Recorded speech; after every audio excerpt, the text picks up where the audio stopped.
Buscáis a Jesús, el que fue crucificado. No está aquí, ha resucitado.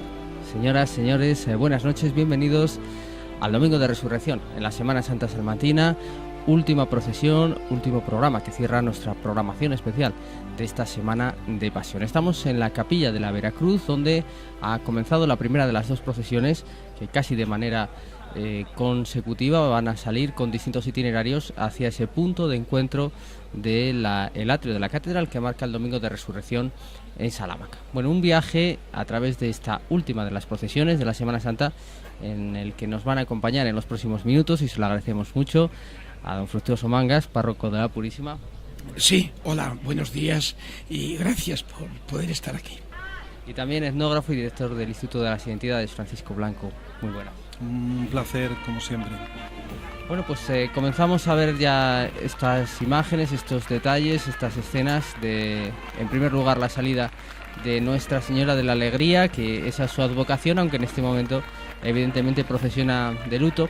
Y decíamos, Paco, que este gesto de una imagen mariana que sale de la iglesia en pos de la procesión portada por las hermanas de la cofradía o por las mujeres de las parroquias o las iglesias se repite a lo largo y ancho de la provincia de Salamanca. Sí, en el tema de las devociones populares hay una clara diferenciación de género que en el caso del culto a la Virgen de la Soledad o bueno, todas las vinculaciones y advocaciones que hay a la imagen de María en su relación con la Semana Santa y con el triunfal final de esa Semana Santa con la resurrección, suele tener una presencia protagonizada por la mujer en toda la provincia. Esta misma mañana, por ejemplo, en Peñaranda de Bracamonte, pues allí esta figura de la Virgen tiene una singularidad que a mí me ha llamado mucho la atención, porque teniendo documentación no tenía la vivencia, ¿no?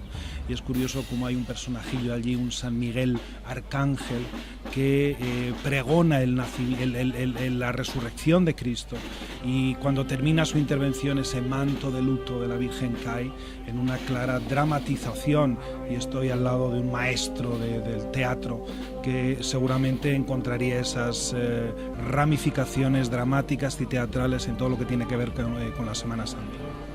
Sí, porque Fructuoso, es interesante lo que decía Paco, es muy habitual en Salamanca el encuentro, también hay algún lugar donde se celebra esa tradición de la comunicación de la resurrección a través de la figura del arcángel, pero evangélicamente no se nos dice nada de que este encuentro entre la Virgen y su hijo se llegara a producir, o por lo menos no textualmente. Claro, los evangelios no son una Wikipedia para contar las cosas, nada más lejos, y están muy lejos de una enciclopedia que quiera ser como redonda en sus contenidos. Los evangelios nacen de una manera, iba a decir, casi secundaria, por motivos muy concretos. Entonces, en cualquier caso, aparte de tu pregunta oportuna, y uniendo a lo que decía Francisco, qué interesante lo de quitar el manto negro y ponerse el blanco, que es casi universal, no ya en la Virgen, sino en todas las culturas y religiones. Despojarse de un hábito que tiene que ver algo con la noche y con la muerte, y que dentro tengas uno blanco que contrasta y que recuerda la vida nueva. En cada bautizo se hace, y se hacía antes más, de poner una vestidura blanca quitándote lo viejo, quitarse lo viejo y ponerse lo nuevo, lo oscuro ponerse. En el cirio que repartíamos en la vigilia pascual anoche en la parroquia, pues decía la pegatina que iba en el cirio, un fondo negro pone de la noche, y luego un fondo azul brillante pone de la noche a la vida. Es el problema o el significado del manto que se quita y el otro se pone. Es teatro puro, es liturgia pura y es evangelio puro, aunque el detalle no venga, lo ponemos, que tenemos derecho. Acabamos de ver la salida desde la capilla de la Veracruz de el Ignum Crucis, auténtico eje que vertebraba el patrimonio procesional de la Veracruz, y es curioso también ese testimonio, Paco, del culto a las reliquias, en este caso, bueno, pues a la reliquia más preciosa que se puede tener, que es la de la Veracruz, que está en el nombre de la cofradía y que, según saben, pues según dice esa tradición legendaria, fue cedida por un fraile a la cofradía, ese trozo de madera, presuntamente de la Veracruz, traído de Tierra Santa. Bueno, el tema de la Veracruz Veracruz justamente está en el origen de las cofradías más antiguas que existen en nuestra tierra, desde luego, y bueno, ahí entraríamos en un asunto de honda repercusión en el mundo de la religiosidad popular, como es la configuración y la organización de las cofradías, sean penitenciales, sean asistenciales o el tipo que sea, porque canalizan muy bien las devociones. Y comento esto de las devociones porque en el instituto que estamos poniendo en marcha un proyecto expositivo que se mostrará, yo creo, en el mes de septiembre, sobre devociones populares. Este referente de las reliquias es un referente tremendamente importante, ¿no? Es curioso, por ejemplo, observar cómo en la zona del occidente pertenecen todos ellos al obispado de Ciudad Rodrigo. Encontramos, por ejemplo, reliquias de San Blas. La autenticidad o no es una cuestión que no viene a cuento porque sería muy complejo es decir, todos sabemos que si juntáramos los lignum crucis que hay, pues seguramente habría montones de cruces de Cristo, ¿no? Pero yo creo que más allá de la autenticidad o no, la autenticidad yo creo que está esencialmente en el corazón.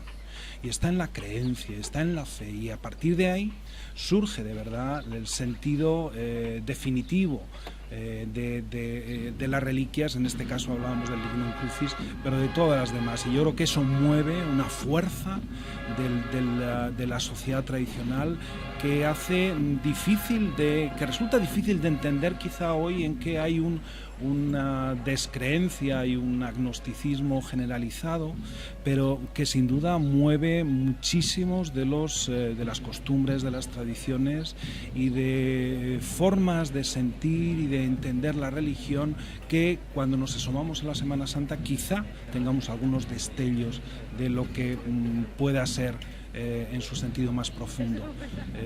Probablemente desde un prisma objetivo, desde un prisma analítico, desde un prisma crítico, pues probablemente esa religiosidad popular se resienta de muchas cosas, pero yo creo que no se resiente de autenticidad, de sentimiento, de latido, ¿no? En ese sentido, quienes la estudiamos, pues vibramos de una forma especial en manifestaciones como estas. Bueno, está el presidente de la Cofradía de la Veracruz, Antonio Santos, y lo hemos visto en varios momentos organizando el desfile. Esta procesión la organiza la Veracruz. Acabamos de ver salir también al sepulcro vacío, esa magnífica pieza de orfebrería que va dando testimonio de que ya no se encuentra dentro de él el cuerpo que veíamos el Viernes Santo. Sí, quería añadir a lo que decía Paco, que no sé si esto se habéis comentado mucho o poco, más bien creo que poco, pero ha habido bastantes años en los que siempre ha sido el patrón oro o el dólar. Ha habido pues casi un siglo que la base para la edición de moneda no era ni el oro ni los tulipanes que lograron los holandeses, que fueran casi más de 50 años y trajeron la ruina a muchísimas empresas, no, que fueran las reliquias. Y cuantas más y mejores tuvieras, podías editar moneda en toda Europa, España incluida. Por eso había una sed enorme. Podemos llamarla la fiebre de las reliquias, como se llamó después la fiebre del oro, o la fiebre de los tulipanes, que se cultivaron por todos los palacios reales de Europa de una manera loca, porque así, según los tulipanes y el color, podías editar billetes. Era el patrón. Bueno, pues las reliquias han sido durante siglos, medio, el patrón para poder editar moneda, y eso desató guerras, desató viajes y cruzadas a sitios de reliquias, y lo que se robaba cuando había una invasión eran sobre todo los relicarios con sus reliquias. Era como rodar oro y pedrería. Es curioso, cada época tiene sus cosas extrañas y sus recursos. En cualquier caso, porque esto es un rodeo lateral, quería recordar que para un cristiano, aunque la Pascua es la gran palabra, la cruz es la segunda palabra grande, porque por una llega la otra, y no sé si se pueden dar juntas, si falla una de las dos, porque una cruz sin Pascua es una deshumanización total, y una Pascua sin cruz pues puede ser hasta discutible, muy discutible, si no se pasa por ese dolor de parto que es la cruz, y así sale la vida nueva. Acaba de salir la imagen de Jesús resucitado de Capilla de la Veracruz, que queda ya cerrada hasta el retorno, imagen de Alejandro Carnicero, magnífica. Ahí la estamos viendo, una de las también grandes tallas del patrimonio de la Veracruz. Sí, yo quería comentar a propósito dos cosas en relación con lo que decía Fructuoso. Hace un momento, él comentaba a propósito del manto negro, de lo negro que se opone a lo blanco, de la oscuridad que se opone a la luz.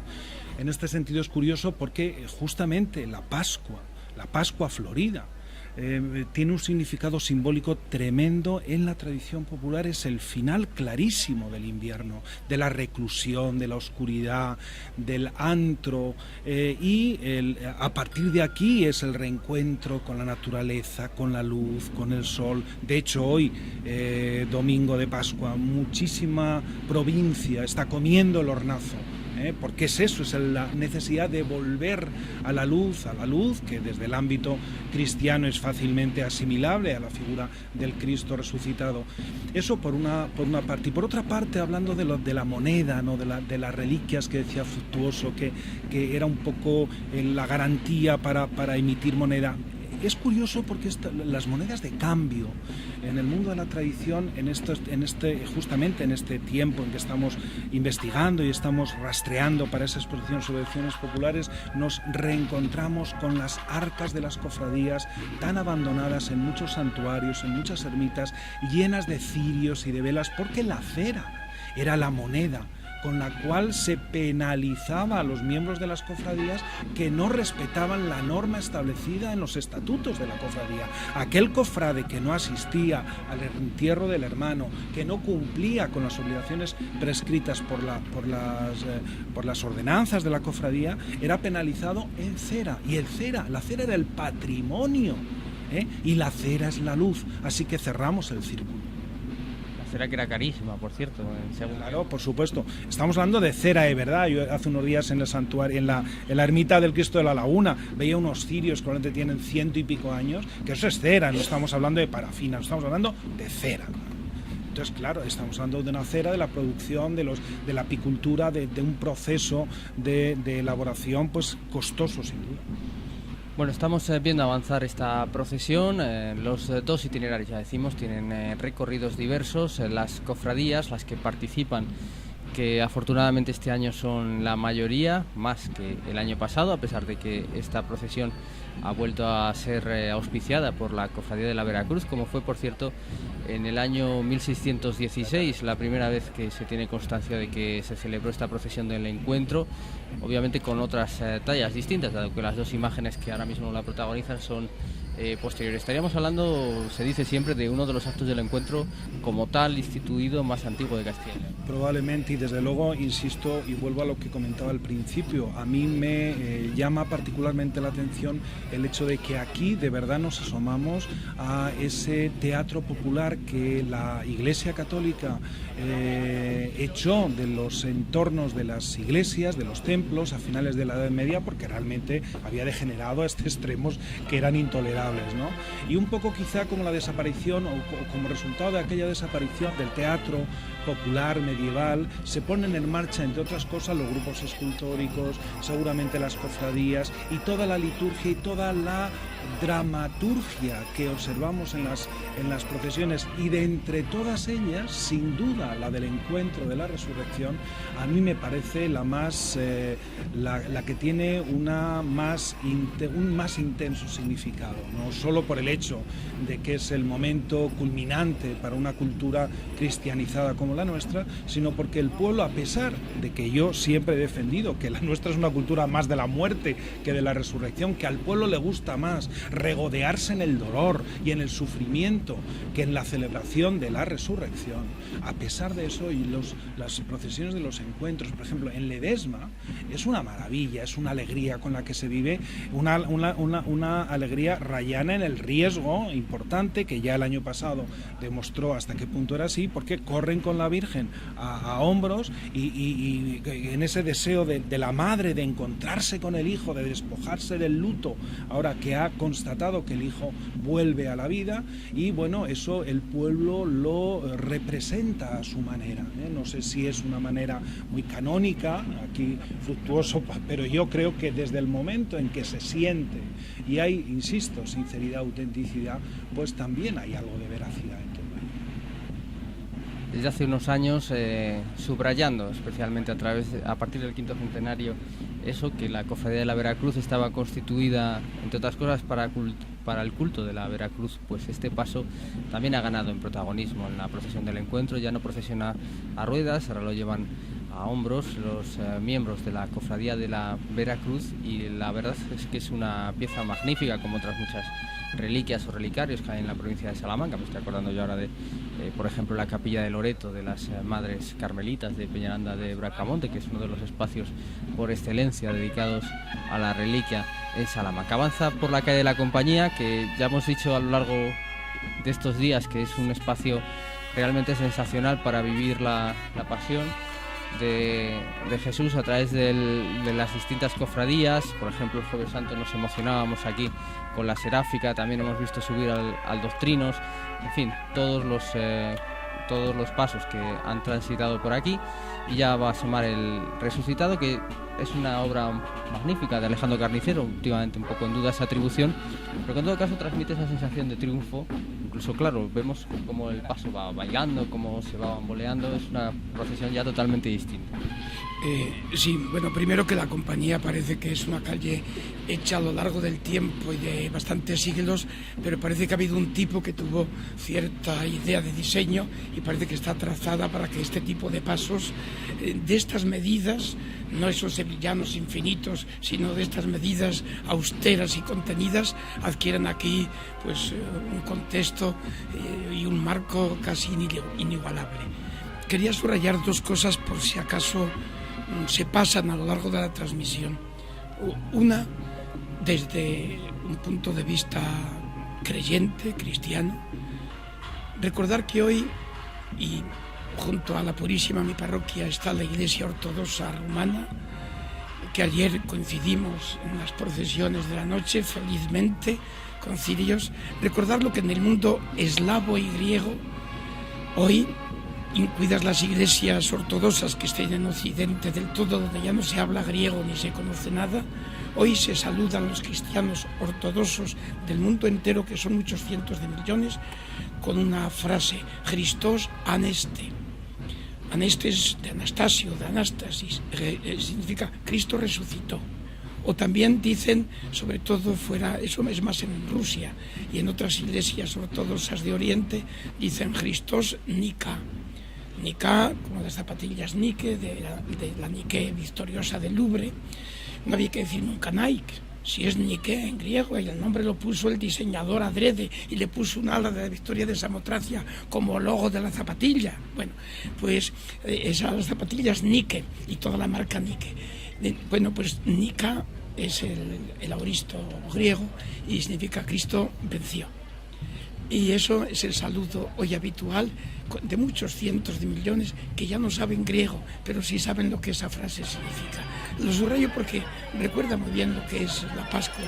Y también no olvidar, lo recordaba yo ayer, que la palabra Pascua, a mí que me gusta la lengua hasta el extremo, la palabra Pascua creo que es la palabra de mayor contenido en todos los sentidos, desde la semántica hasta la historia, con más sentido y contenido de todo el vocabulario universal. Y no vamos a entrar ahora en la peripecia desde hace 3000 años de esa palabra Pascua, llevada lo mismo pues a un sótano de Praga en tiempos sombríos, como llevada al centro de la sinagoga de Berlín en tiempos de potencia económica judía y de tolerancia.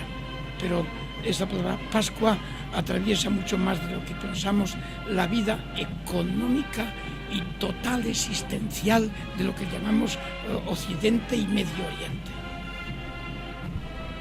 Sube esta talla de Alejandro Carnicero, ahí estamos viendo con el símbolo del Cordero Pascual, con esa también reconocible cruz pectoral y con un paso pues mucho más alegre. Además, enseguida vamos a ver cómo va bailando, y hay un gesto, hablábamos de recuperación de cosas en los últimos años.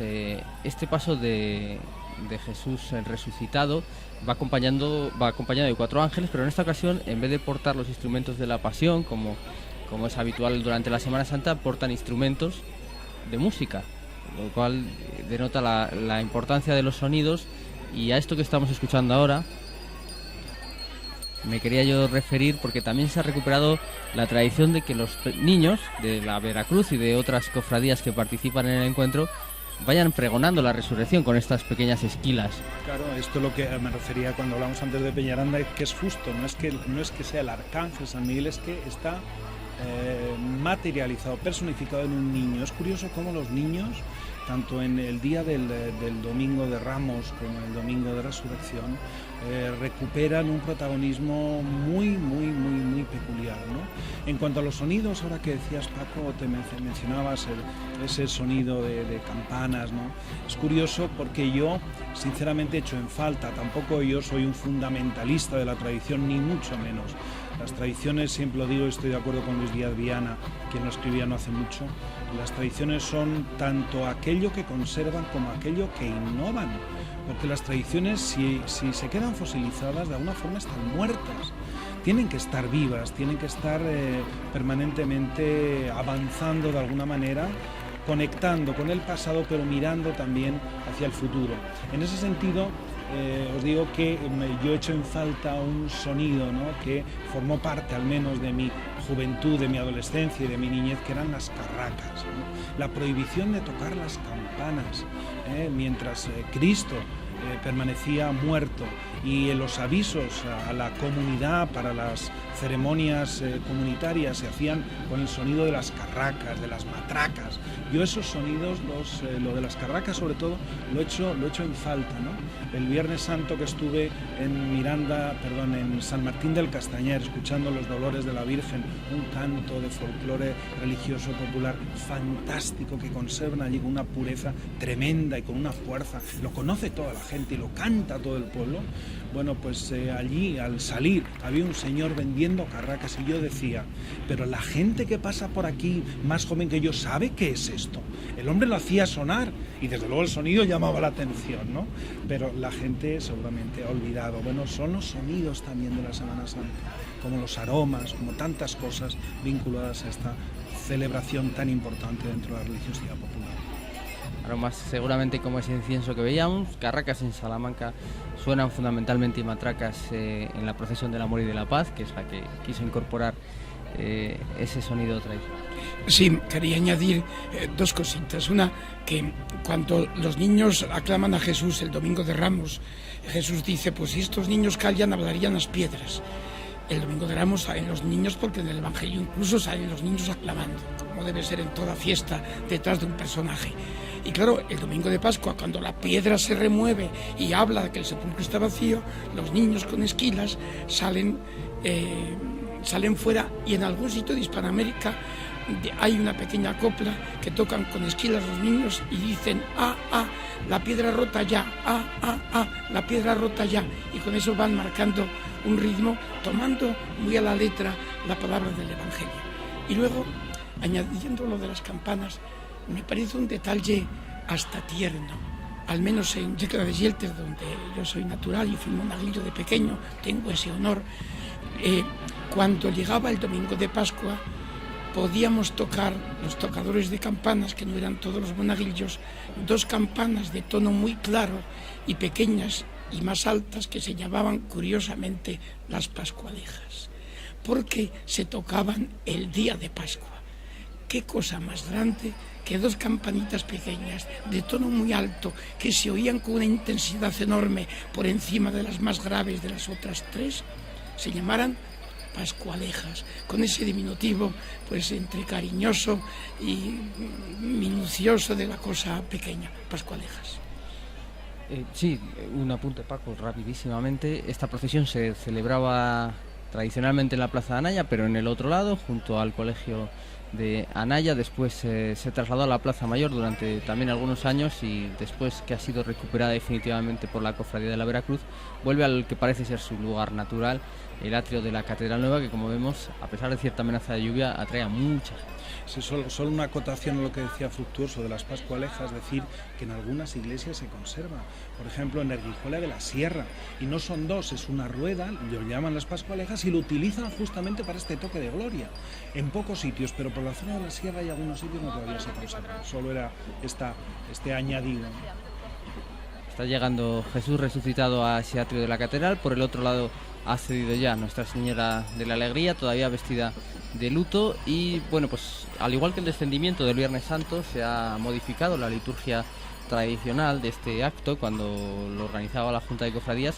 Sobre todo se ha hecho más breve y se ha centrado en el gesto. Si el descendimiento tiene el gesto del desenclavo y la colocación in situ del cuerpo de Cristo nuestro bien en la sepultura, en este caso se va a remarcar la importancia que tiene el encuentro de la Virgen, que procesiona con ese gesto concentrado de luto tan específico, que lo va a cambiar en unos instantes.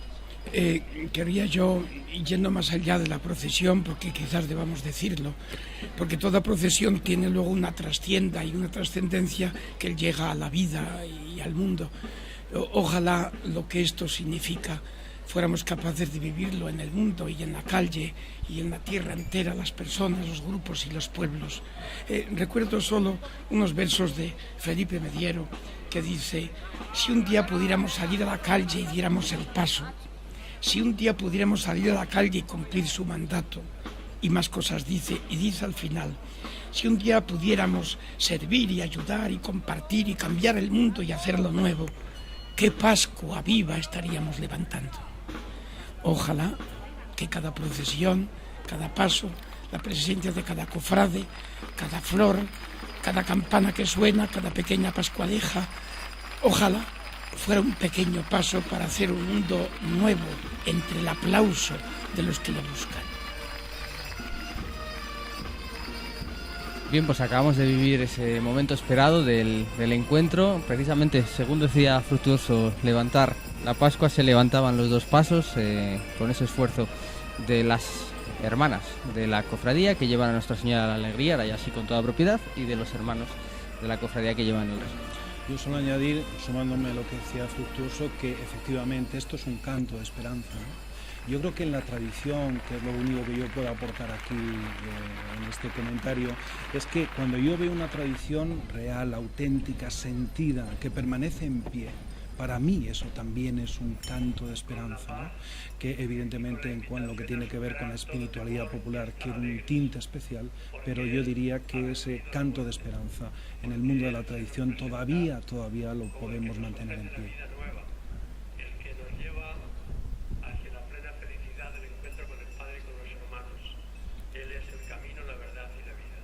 Don Carlos López, el obispo de la diócesis, se dirigía a la asamblea de cristianos ahí concentrada en esa imagen magnífica de la Plaza Anaya llena de público.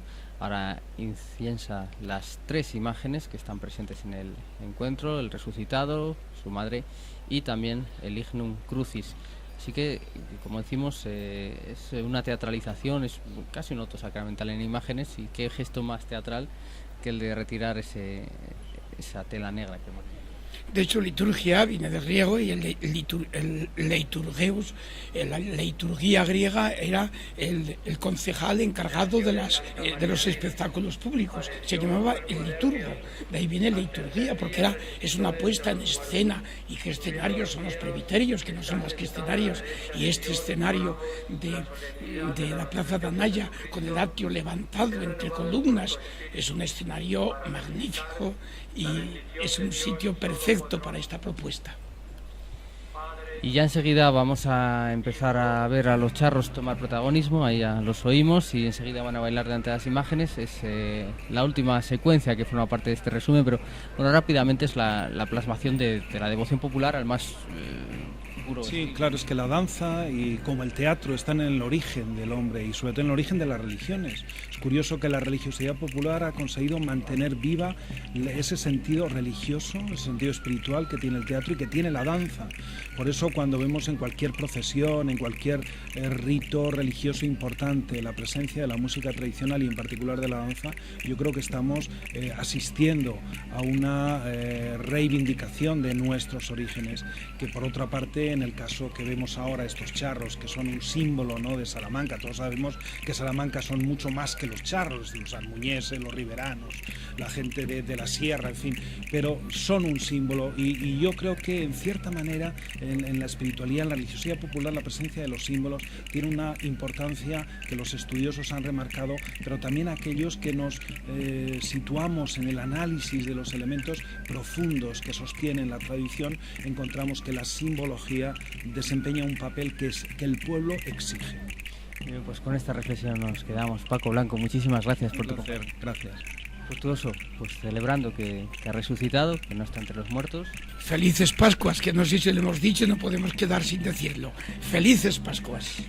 Pues desde la Plaza de Anaya, desde esta fiesta de la Resurrección, a partir de aquí continuaba la procesión del encuentro, ya de retorno, con todas los 4 pasos que forman parte de esta última salida procesional de la Semana Santa de retorno a la Capilla de la Vera. Pues aquí dejamos este resumen y también la programación especial que les hemos venido ofreciendo a lo largo de esta Semana de Pasión.